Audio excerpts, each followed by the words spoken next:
Assalamualaikum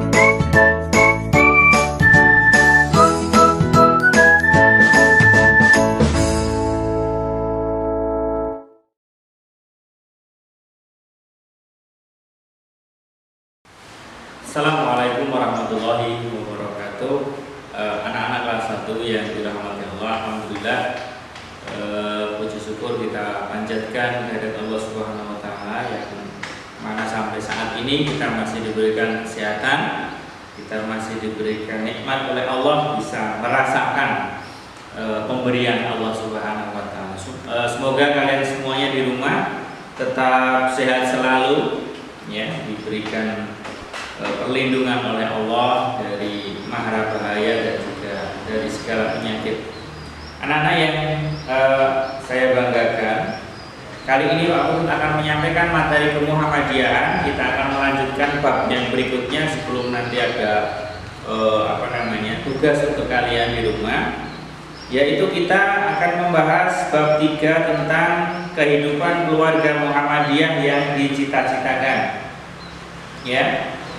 Jadi Muhammadiyah itu mempunyai cita-cita.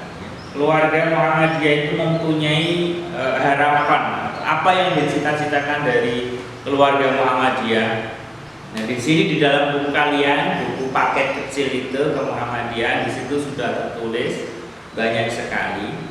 Dan sebetulnya apa yang dicita-citakan oleh Muhammadiyah itu tidak jauh berbeda dengan apa yang kita sendiri cita-citakan. Yang pertama yaitu apa sih keinginan? Cita-cita itu keinginan. Yang pertama adalah kita menginginkan dalam kehidupan kita sehari-hari itu kita senantiasa sehat, ya.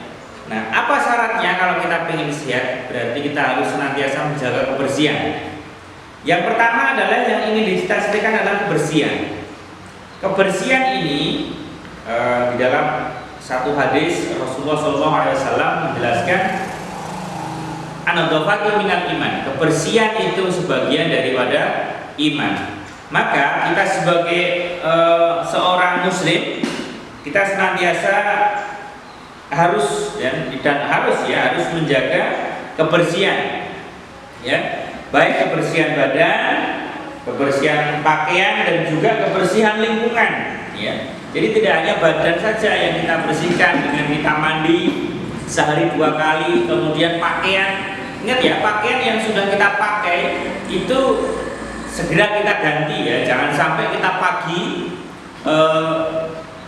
sampai sore masih belum ganti. Ini akan menyebabkan keringat kita yang nempel di baju itu kan menjadi kuman nanti, menjadi jamur. Kemudian kalau nempel di kulit kita, itu kalau kulit kita sensitif itu akan sangat berbahaya sehingga menimbulkan gatal-gatal dan lain sebagainya. Maka baju yang sudah kita pakai, ya kita harus cuci, ya. Jangan kemudian kita tunggu sampai berhari-hari pakaian yang sudah kita pakai. Kita belajar mencuci baju sendiri kan bisa, ya. Kita ikut bunda atau ibu ketika mencuci baju, kita melihat, kita mencoba kita cuci baju kita sendiri, begitu, ya. Kemudian setelah baju, ada lagi lingkungan yang perlu kita jaga kebersihannya. Badan dengan cara mandi, gosok gigi, itu tetap menjaga kesehatan badan kita. Kemudian pakaian, ya, kita harus bersihkan, kita harus gosok biar rapi. Tidak harus baru sih sebetulnya, kita harus pakainya, ya. Yang penting rapi, yang penting bersih, dipakainya nyaman. Yang selanjutnya adalah lingkungan, ya. Lingkungan tempat tinggal kita itu pun juga harus bersih, ya. Apalagi sekarang sudah masuk musim penghujan sehingga akan rentan sekali, ya, menjadi sarang-sarang penyakit di lingkungan kita kalau lingkungan kita itu tidak bersih, ya. Jadi kita sapu lantai kita pagi dan sore, ya. Kemudian kita bersihkan halaman-halaman dari mungkin sampah-sampah berupa daun yang berserakan, kita kumpulkan, kita buang di tempat sampah, ya. Jangan sembarangan, apalagi ini sebentar lagi musim hujan. Kalau kita buang sampah, kita buang bekas makanan kita meskipun kecil, ya, taruhlah bungkus permen, kita buangnya sembarangan di jalan, kemudian kena hujan, bungkus itu akan terbawa air dan sampailah ke selokan.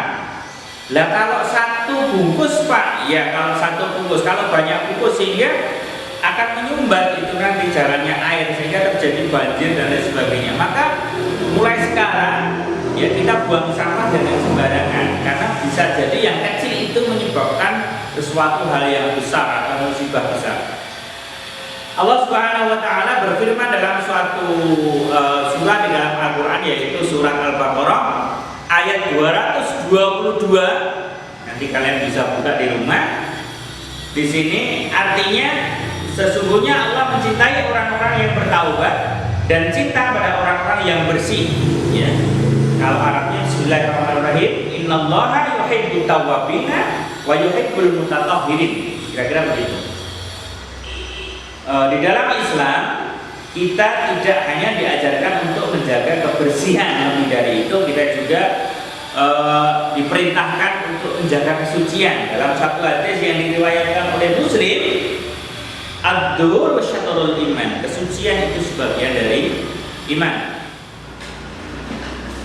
Yang kedua adalah tentang kesehatan. Bagaimana kita memelihara kesehatan kita supaya badan kita tetap fit, tetap sehat. Ada pepatah yang mengatakan mensana in corpore sano. Dalam tubuh yang sehat terdapat jiwa yang sehat pula. Maka untuk menjaga tubuh kita agar tetap sehat, maka kita harus satu, makan makanan yang bergizi, tidur yang cukup, dan juga olahraga yang teratur. Sehingga badan kita pun juga akan terjaga kesehatannya, kebugarannya, sehingga tidak gampang kita terkena penyakit.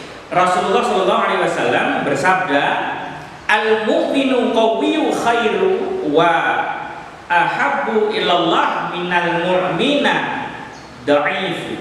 Yang artinya orang mukmin yang kuat lebih baik dicintai dan dicintai oleh Allah daripada orang mukmin yang lemah. Nah, Allah pun juga lebih cinta mukmin atau orang yang beriman tapi yang kuat fisiknya daripada orang yang lemah. Begitu ya. Kemudian yang selanjutnya adalah wudu. Ya. Seperti yang sudah disebutkan Pak Putut sebelumnya, bahwa selain menjaga kebersihan, kita diajarkan juga untuk menjaga kesucian, gitu ya. Wudu adalah salah satu cara menjaga kesucian dari hadas. Ya.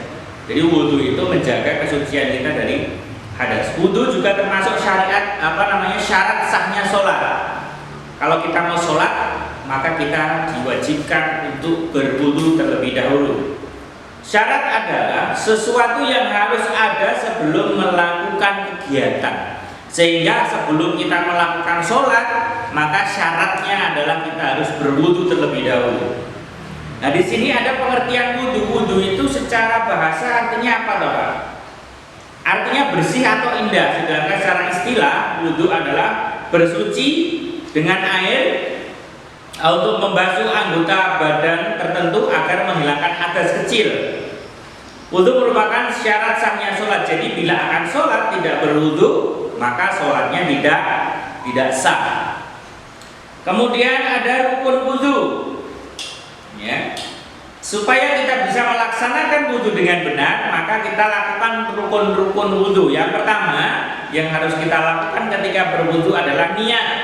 Niat di dalam hati, membaca basmalah, kemudian membasuh kedua tangan, telapak tangan, ya, dari punggung sampai telapak tangan, kemudian berkumur-kumur sebanyak 3 kali, memasukkan air ke hidung itu bersamaan dengan kumur, ya.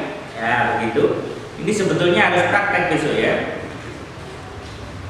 Kemudian membasuh wajah. Wajah itu segini nih, wajah, ya. Kita basuh semuanya wajah kita 3 kali, ya. 3 kali kita basuh wajah. Membasuh kedua tangan sampai siku, mengusap kepala dari belakang sampai ke depan, membasuh 2 kaki sampai mata kaki, ya, kemiri begitu, ya, 3 kali. Kemudian yang terakhir tertib atau berurutan dari awal sampai akhir. Kemudian ada hal-hal yang membatalkan wudu. Yang pertama adalah keluar kentut atau kita buang gas. Yang kedua, buang air besar atau buang air kecil, itu juga membatalkan wudu. Kemudian tertidur lelap dengan posisi miring, itu juga membatalkan wudu. Dan juga yang terakhir menyentuh kemaluan tanpa Begitu. Dan demikian yang bisa Pak Putut sampaikan untuk materi kali ini. Semoga kalian di rumah bisa lebih dalam lagi mempelajarinya, dibaca-baca bukunya supaya kalian bisa dan paham materi yang Pak Putut sampaikan. Sekian, kurang lebihnya Pak Putut mohon maaf. Assalamualaikum warahmatullahi wabarakatuh.